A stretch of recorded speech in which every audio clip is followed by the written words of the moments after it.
please join me in welcoming to the stage John Clauser, 2022 Nobel Prize winner in Physics. 여러분 큰 박수 부탁드립니다.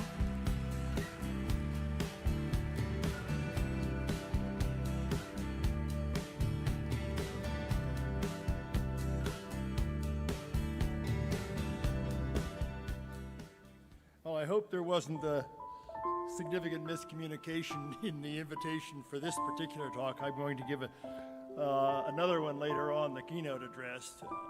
I was asked for the first, make some brief remarks as inspiration to young Korean scientists. I'm wasn't sure how to do that. So here's my best shot at it, and it really has very little to do with quantum technology, but here are my inspirational thoughts. A long time ago, actually my whole life, I have been an experimental physicist. I have had the distinct privilege of literally being able to talk to God, even though I'm an atheist. In a physics laboratory, I am able to ask carefully posed, mathematically based questions and correspondingly observe universal truth. To do so, I make careful measurements of natural phenomena. In the physics laboratory, I once settled a debate between Einstein and Schrödinger on one hand, Niels Bohr and John von Neumann on the other. In a laboratory, I asked the simple question, which one of these two groups was right and which one was wrong? I didn't know ahead of time what answer I would get. I just knew I could get an answer. Nonetheless, I found real truth for the answer. I assert that real truth can only be found by observing natural phenomena.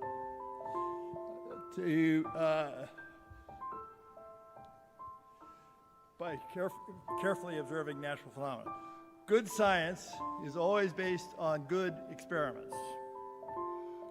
Good observations always overrule purely speculative theory and provide sloppy experiments, on the other hand, are frequently counterproductive and provide scientific disinformation. That is why good scientists repeat each other's experiments carefully.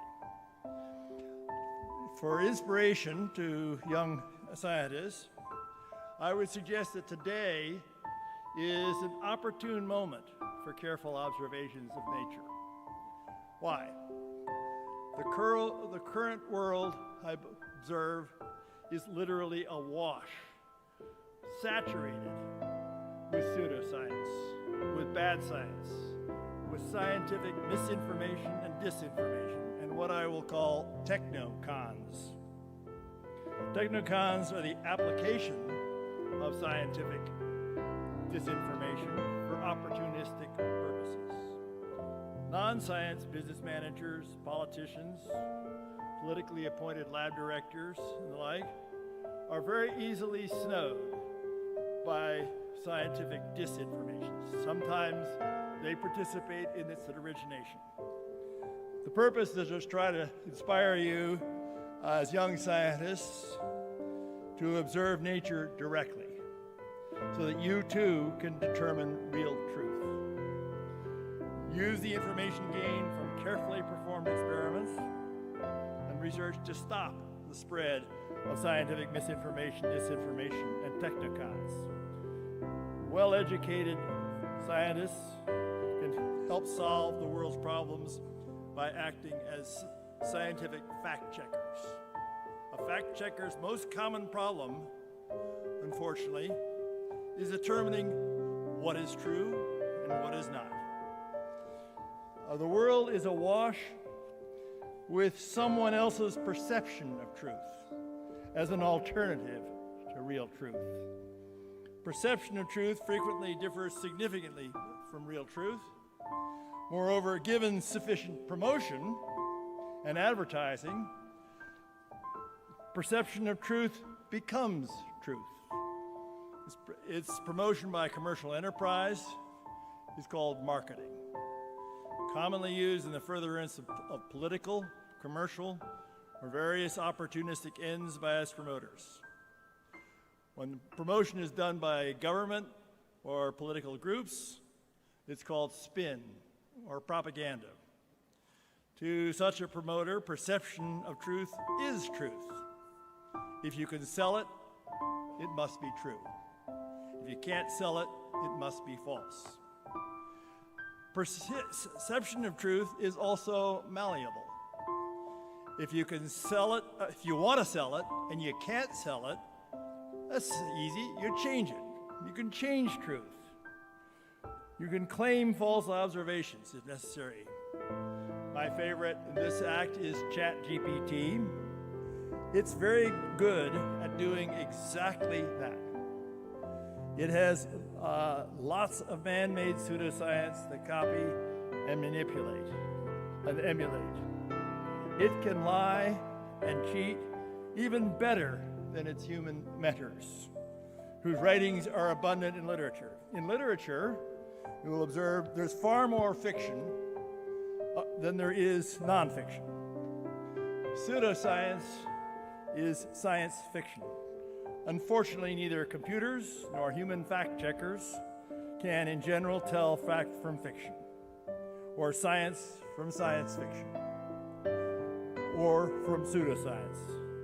Hey, if Starship Enterprise can fly faster than the speed of light, then it's got to be possible, right? All you need is dilithium crystals, right? Wrong. Real truth is not malleable. It can only be found by making careful observations. Well-tested laws of physics and observational data are an important guide to allow you to distinguish truth from perception of truth. Now, I am not alone in the observing the dangerous proliferation of pseudoscience. Recently, the Nobel Foundation has formed a new panel to address the issue called the International Panel on Information Environment. They plan to model it after the UN's International Panel on Climate Change, the IPCC.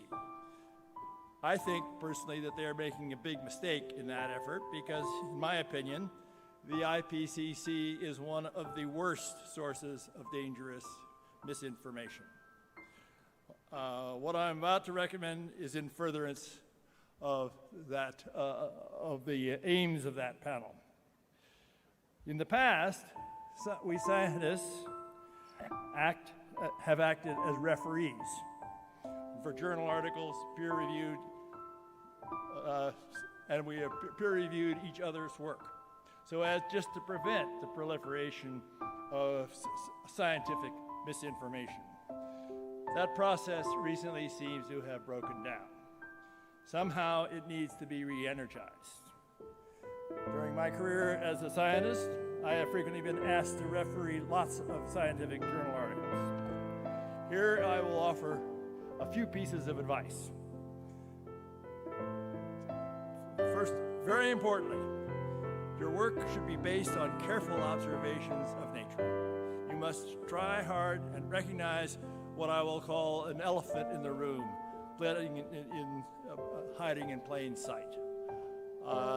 Ask very simple questions. I found an elephant in the room that I will be describing in my keynote address in quantum mechanics.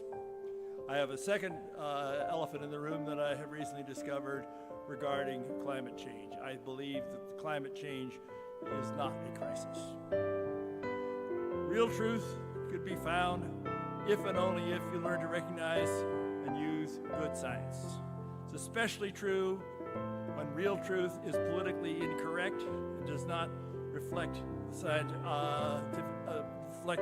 political business aims or desires of leaders. Even the scientific community can sometimes become deluded by pseudoscience. Recall, if you want pseudoscience to be true, just simply spin it and it becomes true. Importantly, a referee must know and use mathematically based physics. A good scientist must also know how to derive and solve differential equations. That was the first thing I learned as an undergraduate at Caltech. Follow the teaching of Sir Isaac Newton. He found that the world is governed by differential equations. He had to invent calculus to do it, but he did it. A referee must correctly identify the dominant processes. As a starting point, the best way to do this is with order of magnitude estimates of the various conceivable processes. One of my examples I can give later, I won't have time to do it though, regarding climate change, the dominant process, I believe, has been misidentified by factors of 200. So if you're off by a factor of 100, 200, your process is way too small to be important. It's the big one, big numbers matter, little numbers can be neglected. Sometimes people will promote new ideas that are off by factors of 1 million. They just simply haven't run the numbers themselves. The most pathetic part of all this is that they don't know that they need to know how to do that. Their lack of scientific knowledge allows science and pseudoscience to promote what I will refer to as technocons, political opportunistic aims. Technocons are readily unmasked and identified if you simply apply order of magnitude calculations. Very importantly, a referee must apply good calculus-based statistical methods along with good common sense. I would also like to consider methods used by two of my former associates at University of California, Berkeley, Nobel laureates.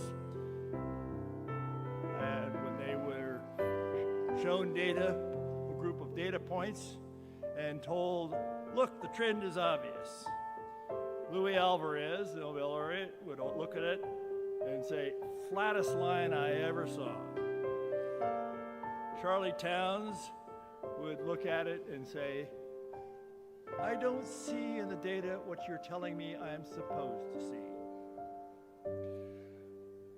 Beware. If you're doing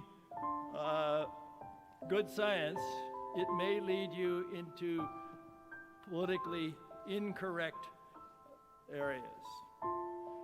If you're a good scientist, you will follow them. I have several I won't have time to discuss, but they are, I can confidently say, there is no real climate crisis, and that climate change does not cause extreme weather events. Thank you. 네, 좋은 말씀 해주신 존 클라우저 박사께 큰 박수 부탁드립니다. Please give a big round of applause to John Clauser. Special thanks to John Clauser.